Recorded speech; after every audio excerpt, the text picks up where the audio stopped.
Hi everyone, કેમ છો બધા? મજામાં? કાજલ્સ કિચનમાં તમારા બધાનું હાર્દિક સ્વાગત છે. આજે આપણે દિવાળી સ્પેશિયલ પાનનો મીઠો મુખવાસ બનાવશું. દિવાળી હોય અને મુખવાસ ના હોય એવું તો ચાલે જ નહીં.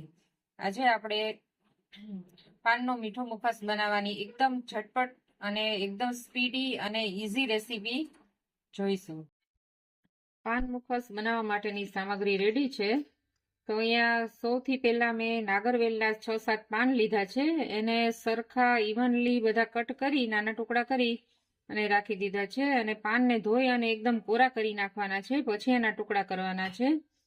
પછી મેં 2 ચમચી જેટલી વરિયાળી લીધી છે, 2 ચમચી જેટલા સૂકા ખારેકના ટુકડા લીધા છે, 2 ચમચી જેટલી ધાણાદાળ લીધી છે અને 2 ચમચી જેટલું નાળિયેરનું સળી ખમણ લીધું છે અને 2 ચમચી ગુલકંદ લીધું છે અને 2 ચમચી જેટલી તૂટી ફૂટી લીધી છે.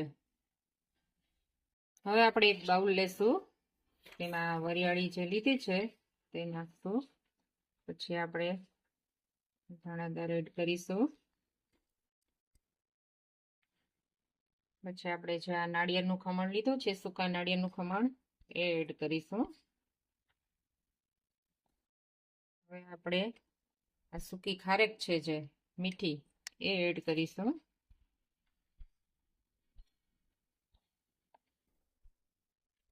જે આપણે આ તૂટી ફૂટી જે છે એ એડ કરીશું.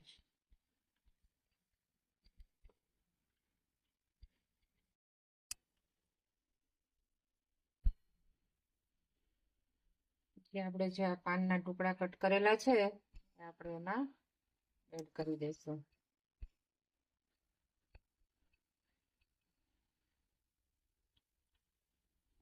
અને પહેલા આપણે સારી રીતે મિક્સ કરી લેશું.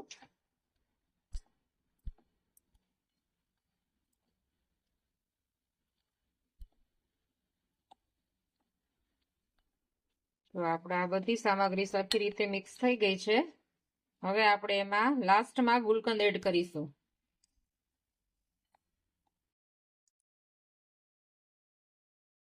ગુલકંદથી આપણા મુખવાસમાં બહુ સરસ ટેસ્ટ આવે છે અને સ્મેલ પણ બહુ સરસ આવે છે. હવે આપણે ગુલકંદને હાથેથી મિક્સ કરી લેશું.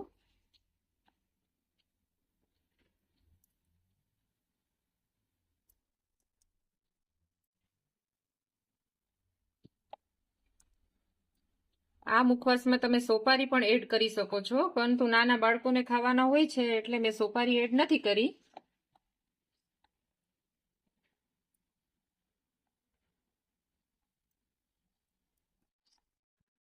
તો હવે આપણો આ પાનનો મીઠો મુખવાસ છે એકદમ સરસ મિક્સ થઈ ગયો છે. અને હવે આપણે એને એક બાઉલમાં કાઢી લેશું.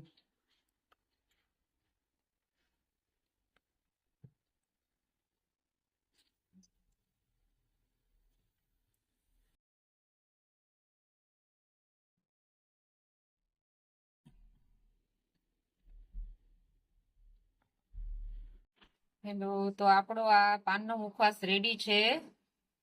આપણને જો ચેરીનો ટેસ્ટ ગમતો હોય તો ચેરીના પણ ટુકડા કરીને એડ કરી શકાય છે. મેં અહીંયા ગાર્નિશિંગ માટે ચેરીનો યુઝ કર્યો છે. તો આપણો પાનનો મુખવાસ એકદમ રેડી છે અને એકદમ ઝટપટ બની જાય એવી રેસીપી છે. તમે આ દિવાળીના ફેસ્ટિવલમાં આ મુખવાસ અચૂક ટ્રાય કરજો અને મારો આ રેસીપી તમને કેવી લાગી તેની અચૂક કમેન્ટ કરજો. અને જો પહેલી વાર તમે મારો વિડીયો જોતા હોય તો સબસ્ક્રાઇબ અચૂક કરજો. આવી જ અવનવી રેસીપીઓ સાથે આપણે ફરી મળીશું. Bye bye. જય શ્રી કૃષ્ણ.